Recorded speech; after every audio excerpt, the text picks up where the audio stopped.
do Senhor Jesus Cristo, meus irmãos. E bom, hoje eu trago uma palavra que eu não sei se vocês conhecem, mas que é uma palavra que eu estava lendo assim, nossa, eu consegui perceber que Jesus Cristo pode usar uma história tão simples para mostrar a sua graça. Bom, Deus colocou no meu coração para eu falar hoje de uma história que, mano, é simplesmente uma história impressionante.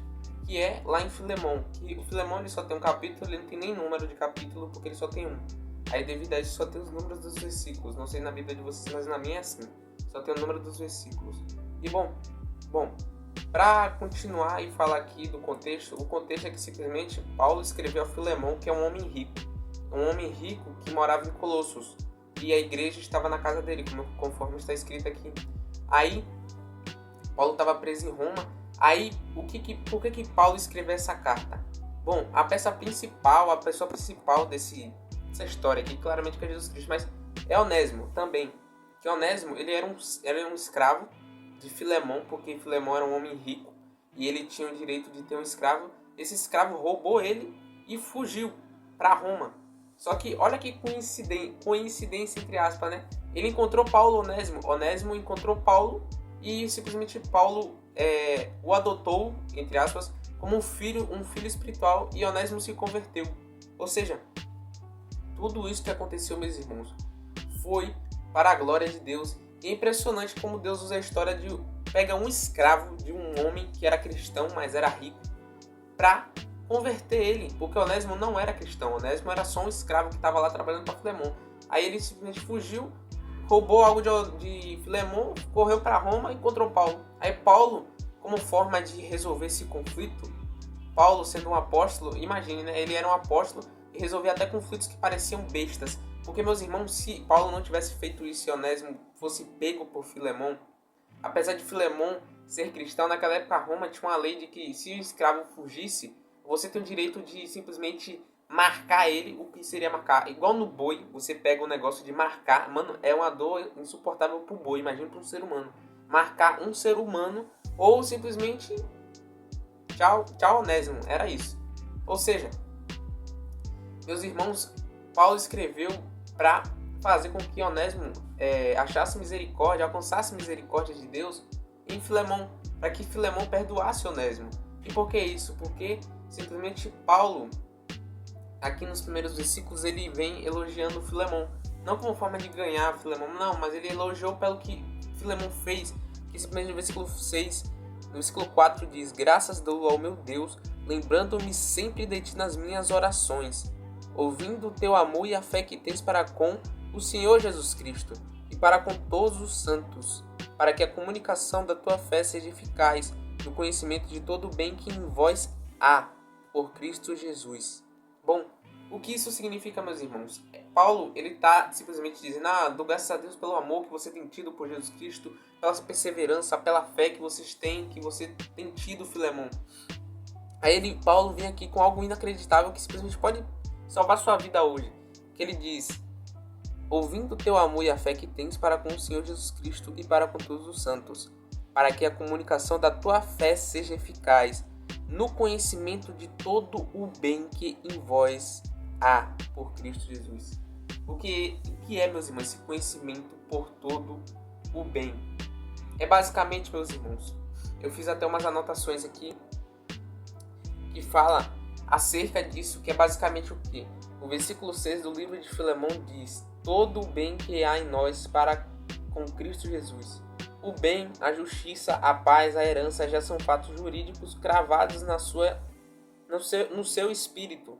Você não está tentando conseguir essas coisas, você já tem. Ou seja, meus irmãos, a paz que você busca em Deus é simplesmente, como posso dizer, as bênçãos espirituais. A partir do momento que você aceita Jesus Cristo, isso já se tornou seu, já faz parte de você. A partir do momento que o Espírito Santo habita em você, meu irmão, acabou. Agora você é filho de Deus e está marcado para sempre. Agora você é filho de Deus e acabou. Mas eu não quero. Não, independente. Agora você é filho de Deus. Você já aceitou. Ou seja, quando a gente acha, então agora não tem voto, não vou poder votar pro mundo. Mas, cara, pensa o seguinte: você tem dois lados. Tem um lado do mundo, perdedor, lado do inimigo. O inimigo perdeu já. Tudo que ele tem é perdição para ele. tem sim lá a questão dos impérios, Satanás, o anticristo vai chegar ao topo do poder, mas ele pode chegar no topo do poder do mundo, mas ele nunca vai chegar no topo da glória, no trono, ele nunca vai se sentar naquele trono, meus irmãos. Ele nunca vai mandar em nossas vidas. Quem manda em nossas vidas é Deus. Vocês terem ideia de quanto Deus é misericórdia, de quão grande Ele é, do quão Ele ama você, do quão Ele te ama, do quão Ele preza pela sua vida, do quanto Ele te protege, porque a gente pensa, Deus não tá nem aí para as pessoas, olha o tanto de guerra, olha o tanto de coisa. Mas pensa o seguinte, cara, a gente fica falando, nossa, se Deus não existe, se Deus existe, por que Ele não move uma pedra que simplesmente Ele criou? Cara, pensa o seguinte, Deus, por que Ele iria destruir essa pedra? Por que Ele iria destruir a gente, sendo que a gente tem um propósito aqui nessa terra? Deus criou a gente para um propósito, refletir a Jesus Cristo, ser amigo de Deus. A gente foi feito para isso, refletir a luz de Jesus, refletir o caráter de Jesus e ter uma relação com o Pai, ser amigo do Pai. E é isso que importa, meus irmãos.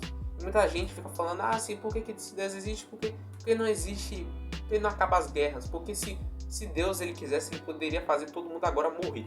Todo mundo, a terra ficar vazia, né? Até uma alma vivente. Mas Ele, com sua grande misericórdia, deixa esses 8 bilhões de pessoas pecadoras vivas, meus irmãos. E por isso que nós temos que agradecer. Não um agradecimento forçado de, obrigado por estar vivo. Não, um agradecimento de obrigado por simplesmente deixar eu viver. Porque Deus, se Ele quiser, Ele permite que todo mundo morra e acabou. E aí Ele faz o que Ele quiser. Mas Ele preferiu, não, eu vou dar o meu filho, eu vou deixar o meu filho morrer por esse povo que pecou. Ou seja, é tão grande misericórdia que Deus tem conosco. Isso reflete aqui nessa história de Onésimo. Porque o que acontece aqui? Filemão poderia muito bem punir Onésimo.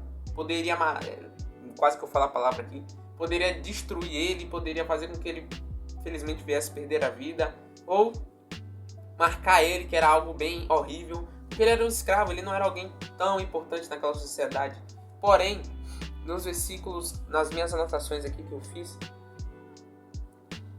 diz que simplesmente Deus permitiu que Onésimo roubasse e traísse Filemão e fugisse para que ele encontrasse Paulo, se convertesse e, apesar de estar um tempo longe de seu Senhor, como fala nos versículos aqui, no versículo 15, apesar de estar um tempo longe de seu Senhor terreno,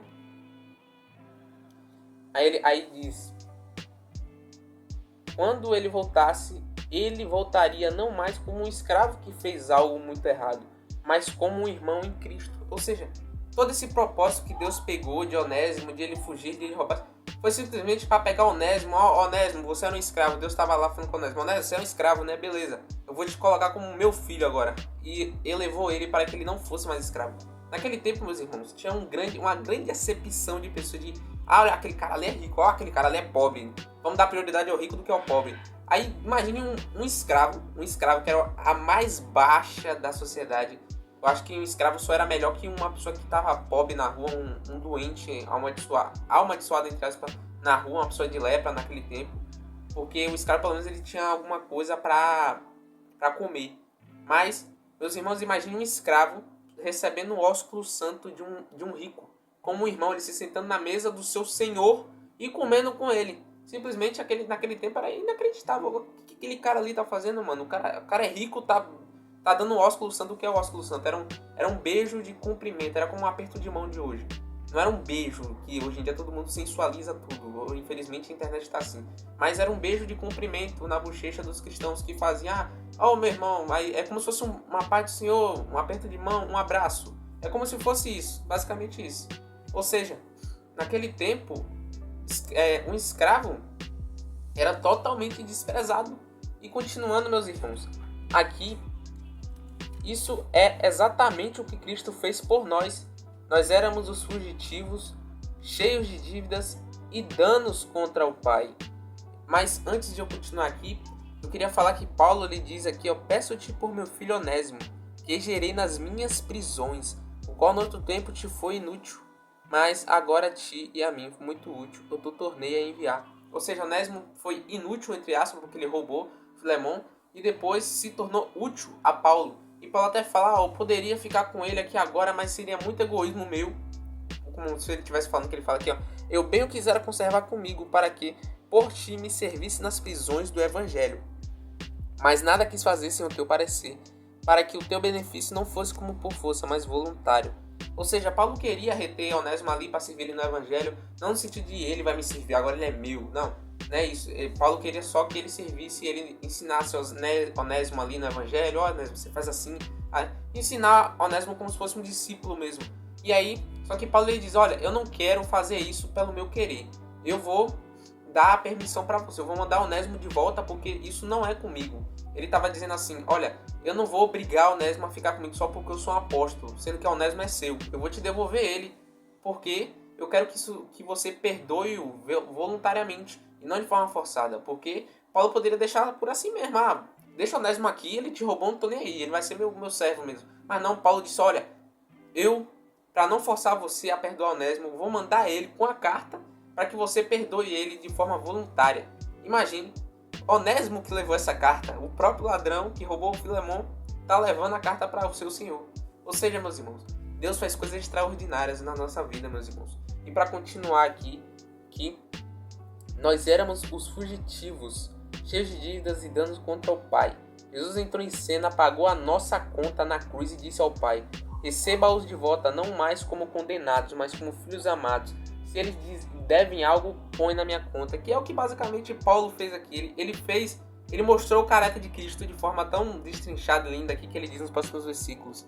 Que ele diz, porque bem pode ser que ele se tenha separado de ti por algum tempo, para que eu retivesse para sempre. Mas não já como servo. Mas não, na verdade, não já como servo. Antes mais do que servo, como irmão amado, particularmente de mim, e quanto mais de ti, assim na carne como no Senhor. Antes de continuar, Paulo está dizendo aqui, olha, Onésimo vai voltar agora não mais como um escravo, não mais como um servo que ele era, mas agora como um irmão amado em Cristo Jesus. Ou seja, ele foi renovado, meus irmãos, ele foi convertido. E ele diz, particularmente de mim, e quanto mais de ti. Ou seja, ele é um irmão amado para mim. Imagine para você. Ou seja, ele mostra, meus irmãos, basicamente o caráter de Cristo. Paulo estava refletindo o caráter de Cristo ali de forma com perfeição. Ele estava dando os frutos com perfeição. E é isso que é dar fruto com perfeição. É você se intrometer numa situação que você não tinha nada a ver, mas simplesmente porque é uma situação que basicamente Deus colocou na vida de Onésimo, na vida de Paulo também. Doutor, Paulo, você vai fazer isso aqui e vai simplesmente escrever e Onésimo vai ser resgatado. E aí, mais uma alma veio para o reino de Deus. E a gente pensa, nossa, eu tenho que pregar o evangelho na rua, eu tenho que pregar na praça, tudo bem, tá tudo bem você pregar, mas cara, pense que o evangelho, o reino de Deus, ele não é algo gigantesco. Meu Deus. Jesus compara o reino de Deus com uma semente, simplesmente uma semente de mostarda. O que é essa semente de mostarda? Era a menor semente de toda a Palestina. Basicamente é um grãozinho pequenininho. Porém, o reino de Deus, Jesus disse que ele é pequenininho, começa lá no fundo, não parece nada, mas quando ele cresce vira a maior das hortaliças. Jesus usa no original lá, nas escrituras, como ele fala, ele usa um hipérbole, um paralelismo, para se dizer. Ele usa porque uma mostarda, um grão de mostarda, viraria um arbusto só, mas ele usou o reino de Deus como se fosse algo sobrenatural, porque o reino de Deus é algo sobrenatural. Você acha que essa palavra aqui, esse livro que o mundo chama de simplesmente um audiolivro lá dos cristãos, você acha que essa palavra aqui, não só de 2000 anos, mas simplesmente de mais de 5.000 anos, foi retida como?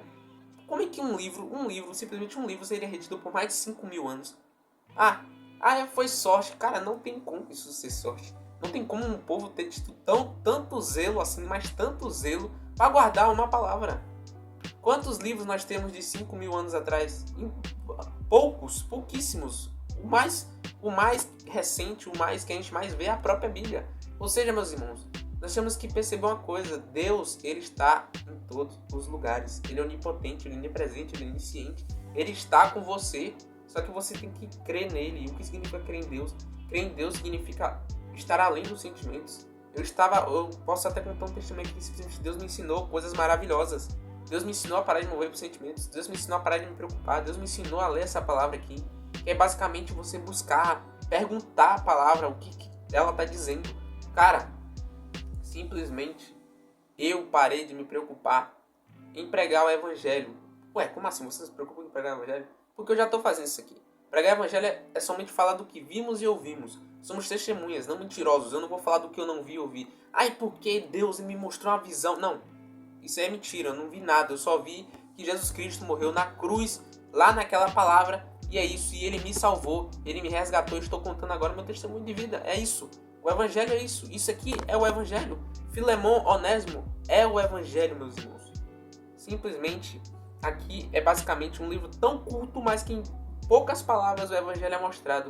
Ou seja, o evangelho não precisa de um show, o evangelho só precisa de um abraço, uma mensagem de carinho, uma mensagem de paz. Você está ali com algum amigo que está mal, que está em depressão. Você falar com uma pessoa, você falar um oi para alguém no mercado, você falar com a mulher do supermercado ali que trabalha todos os dias 6 por 1. Você falar com alguém que está muito cansado, muito estressado, uma mensagem de paz, que está preocupado. E se a vergonha vier, quebra. Cara, pense o seguinte, a vergonha é você olhando para si mesmo, é você parar de olhar para si mesmo. Esqueça seus problemas, esqueça tudo e comece a olhar para aquela pessoa como se fosse você. Você pensa, nossa, aquela pessoa sofre pra caramba e eu tô aqui de boa, em paz com Deus. Vou dar essa paz pra minha pessoa, vou compartilhar. E é isso que eu tô fazendo aqui com vocês, estou compartilhando a minha paz com vocês. Eu poderia muito bem não gravar nada aqui, tanto faz, eu vou gravar nada não. Esse dia até teve um atraso nos vídeos porque eu tava passando por muitas dificuldades. Mas eu decidi gravar hoje aqui pra vocês porque Deus tocou no meu coração. E essa palavra é maravilhosa. E esse vídeo tá até ultrapassando o limite de tempo que eu faço, que é 10, 12, 13 minutos, mas não importa. O que importa é essa palavra tá sendo propagada. E que o reino de Deus não precisa de show. Ele só precisa de uma decisão. Uma decisão de falar com alguém, como eu já havia dito, falar com alguém mal, com sua mãe, com seu pai, com sua família. Ou seja, se você quiser pregar na praça, pregue. Mas pregue o que você está vivendo. Não pregue o que você não está vivendo. E bom, essa é a palavra que Deus colocou no meu coração, meus irmãos. E entendam que Onésimo, ele simplesmente sofreu tudo isso, não foi pelo mal dele. Ele simplesmente fez algo errado, mas basicamente ele simplesmente se deu bem, no sentido de não ele ter roubado, mas simplesmente ter encontrado Paulo. Deus colocou a coincidência, que é chamada de cristocidência, por algumas pessoas, que é até bonito esse termo, mas simplesmente fez com que Onésimo fosse salvo. E por isso que nós temos que simplesmente crer nessa palavra. Crer não significa sentir. Crer é somente você acreditar. Eu vou basear minha vida nisso aqui e acabou. E bom, meus irmãos, é isso que Deus colocou no meu coração. Não vou prolongar a palavra porque já falei tudo que eu tinha que falar. O evangelho está mostrado aqui nesse livro de Filemão. Se você quiser ler, pode até ler, que é maravilhoso esse livro. Leia, que é muito bom. E Deus vai abençoar a sua vida lendo esse versículo. E para acabar, Deus é um fato que significa o caos. O seu passado ou os erros que as pessoas cometeram contra você não tem a palavra final. Deus é um fato superior que consegue transformar uma fuga de escravo em uma reunião de irmãos. No versículo 15 de Filemão fala isso. Ou seja, meus irmãos, nós simplesmente temos que ter fé nesse Deus que ressignifica o caos. Porque ele pega algo tão ruim e transforma em algo tão bom. Vejam Lázaro. Ah, mas Lázaro morreu. Não. Jesus disse, essa doença não é para a morte, mas é para a glória de Deus. Esse tempo de espera que você está esperando na sua vida, esse tempo que parece que tudo está dando errado, que tudo deu errado, que você fez tudo errado. Ah, eu não fiz certo, meu Deus vai me culpar. Não, Deus não vai te culpar. Ele vai pegar a situação que você achou que era horrível e vai te levar no alto justamente com o que você achava que já estava perdido, que você achava que estava no fundo do poço. Bom, essa é a palavra que Deus colocou no meu coração, meus irmãos. E que Deus abençoe a vida de vocês.